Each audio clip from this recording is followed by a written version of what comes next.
You know, I am so bummed that I never had the chance to see Rush live. I remember seeing the Snakes and Arrow DVD when I was a teenager, and after that, I tried a couple of different times to see them live on a few different tours, most recently, of course, in 2015 on the R40 tour, which doubled as both celebrating the 40th anniversary of the now late, great Neil Peart joining the band, who sadly passed away in 2020, and also as their farewell tour. Now, though, it's looking more and more likely that I might actually have a chance to at least see the surviving two-thirds of the band, Geddy Lee and Alex Lifeson, as rumors are starting to heat up that those two will reunite as Rush. Let's discuss.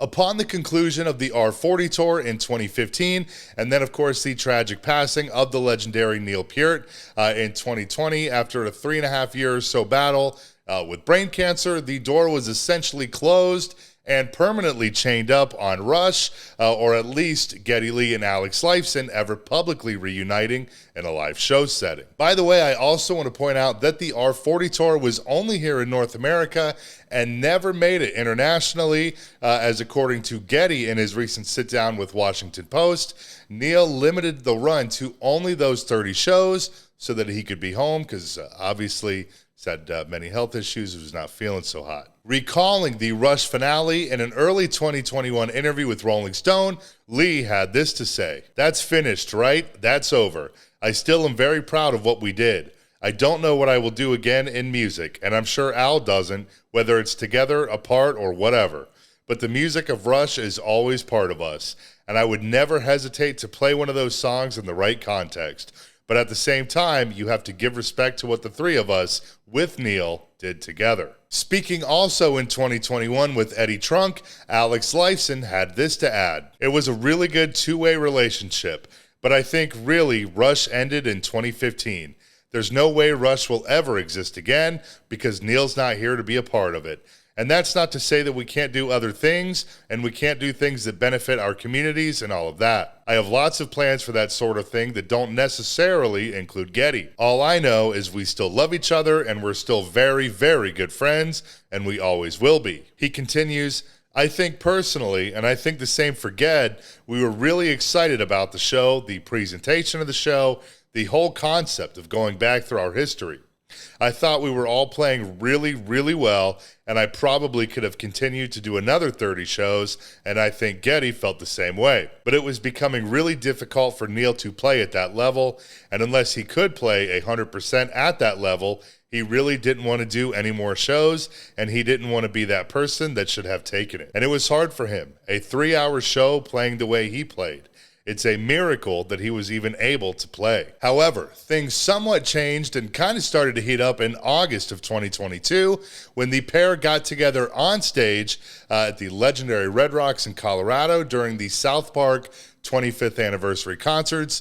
I believe they were on the second night, to play Closer to the Heart, along with South Park co-creator Matt Stone on drums in a surprise orchestrated by Les Claypool of Primus. The following month, September of 2022, Lifeson and Lee would hit the stage yet again, taking part in the absolutely massive, all-star studded Taylor Hawkins tribute shows in London and in Inglewood, California, just outside of LA. For those shows, they only performed brief 3-song sets with the overture of 2112, Working Man, and YYZ, and had guest drummers including, of course, Dave Grohl, Chad Smith from Red Hot Chili Peppers, Danny Carey from Tool, and Omar Hakim. Real quick, though, I want to jump in and give a shout out to Mammoth Headwear, because maybe you're just like me, you have a ginormous head, you can't hardly ever find a hat that fits you properly.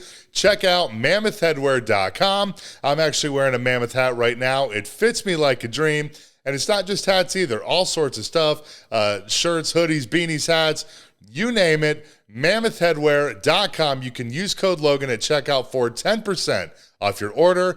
Mammoth Headwear is the undisputed place to go if you have a massive head like I do. Those appearances then led Geddy Lee and Alex Lifeson to finally get in a room together and jam just last year, October of 2022, for the first time in many, many years, I believe probably since the final Rush gig in 2015. While speaking with the Washington Post to promote his upcoming book, My Effin Life, which actually comes out on Tuesday, Lee notes, "It had been a taboo subject, and playing those songs again with a third person was the elephant in the room, and that kind of disappeared. It was nice to know that if we decide to go out, Alex and I, whether we went out as part of a new thing or whether we just wanted to go out and play Rush as Rush, we could do that now." Elsewhere in an interview with Long Island Weekly, Geddy adds, "Of course, my lifelong buddy and bandmate Alex and I would like to get back into the studio together and see what might happen. I have ideas that I'd like to flesh out on my own too. Once I finish all this crazy crap that I agreed to do,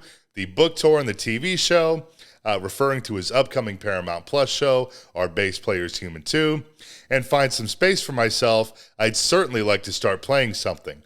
But I can't tell you right now because I'm just book touring it until I drop. And then I'll see where I land after I have a nice holiday with my wife, and we'll go from there. I don't like to plan too far ahead anymore. I was scheduled up the wazoo with my partners in Rush for over 45 years. Now I have to prioritize other things."